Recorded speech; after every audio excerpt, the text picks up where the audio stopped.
سلامونه دوستانو، په دې هیله چې ټول به راته روغ او جوړ یاست. په نړیوال شلوري ځلي کې ګربز زبردسته توپخنه وکړه.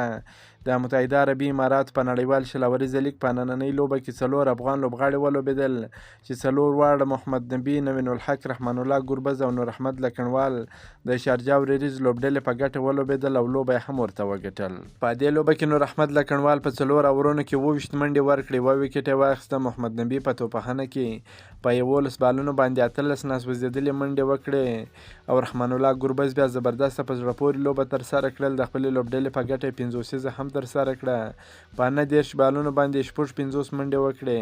همداسې نوین الحق په 4 اورونو کې 11 منډې ورکړې، 2 ویکټ یې ترلاسه کړه. د نړیوال شلوري ځلي په 14مه لوبه کې چې په شارجه کرکټ لوبغالي کې ترسره شوه، ابيظبي نایټ رایډرز لوبډلې په ټاکل شویو 40 اورونو کې د 4 لوبغاړو په سوځېدو سره 140 منډې وکړې چې پول سټارلینګ 55 او انډر رسل 33 زیاتې منډې وکړې. شارجه وريریز لوبډلې ته پول ویټلر 2 ویکټ واخیستې، نوین الحق او نور احمد لکنوال 1 ویکټ ترلاسه کړ. د شارجه وريریز لوبډلې یاد هدف د 6 لوبغاړو په سوځېدو سره د لوبې په 18 اور کې پوره کړ او دغه په زړه پورې لوبه یې په 4 ویکټ سره وګټل.